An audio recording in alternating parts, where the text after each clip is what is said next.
One of the reasons why that fight will happen is because you personally want to accomplish that goal of promoting the biggest British heavy. Yes, but it's nothing to do with me. Right. It doesn't matter. If I didn't want the fight, it's totally irrelevant because it's going to happen because AJ wants to fight. If I wanted the fight and AJ didn't want the fight, it wouldn't happen. So it's all down to him. He's a decision maker. He's my boss. Right? Simple as that. He wants the fight. He phoned me the day after saying, "How do we make this happen?" He's phoned me since going, "Is there any way we can manoeuvre this to make it happen?" So you will see it. Fury doesn't seem that keen though. Whenever he's been asked about it, I think he does, but he doesn't. He talks retirement. Yeah, but he doesn't want to.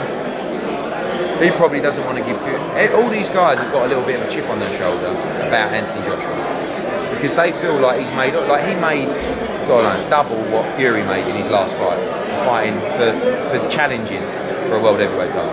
Against Andy Ruiz. And I know Fury was challenging as well, but supposed linear champion and all that, So I think they've all sort of been a little bit jealous, if you like, of what Joshua's made over the last, 5-6 years.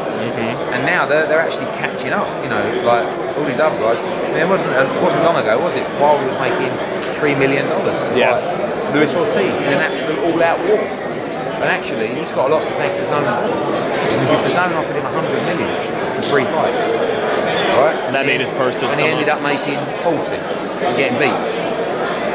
So, there's a lot to be said about that. Like you said, some of those checks are kind of gone now. They should. Yeah, well, they are, but they can get them back. I hope that Wilder comes back. He's great for the division. And people quickly write you off. All of a sudden, Wilder's useless, Wilder's this. And he is limited, but he can punch and he's dangerous. My worry is that the aura has gone now.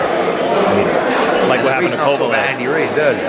I think Andy Ruiz would tear Deontay Wilder to pieces because I think Andy Ruiz has a great chin and he would walk Deontay Wilder down and he would give him fits.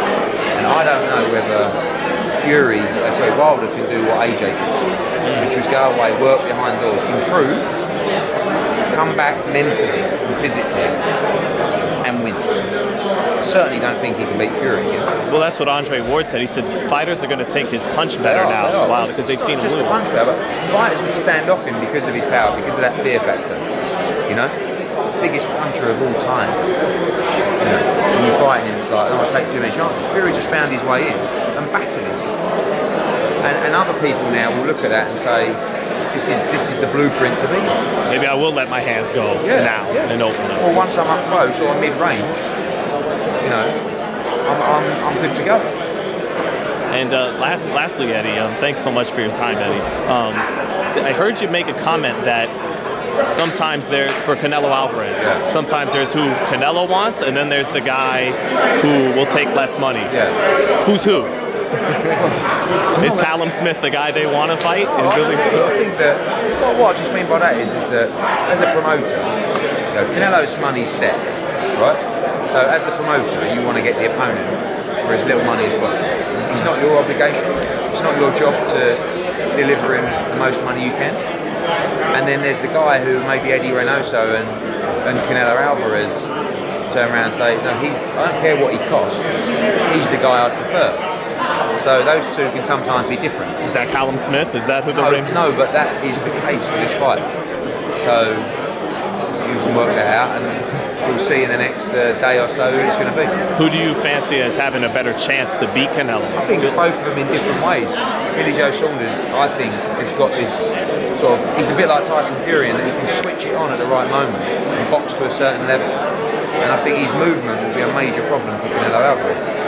But he doesn't carry the power or size of Callum Smith. And you have to think, if you're getting this fight in Vegas, are you going to get the decision over 12 rounds in a fairly close fight? The answer is probably no. So you've got a better chance of hurting your opponent, and Callum Smith can do that. So I think that technically, Billy Joe Saunders can cause more problems for Canelo Alvarez, but Callum Smith has the greater chance to actually hurt him. But people are looking at Callum's last fight and saying... Yeah, but I think he was demotivated. Look at Billy Joe's last fight. He got the knockout. Yeah, he did, but they were both poor performances, to be honest. Right. But I think they're going to box to certain levels. And I think Billy would rise to the occasion. And last one too, Shakur versus Gary Russell. You mentioned that. That could Josh Warrington. Josh Warrington. Yeah, Shakur against Josh Warrington is a fight we're talking to the top range about. We'd love to make it. Thanks so much, Eddie. Right, Thanks, man.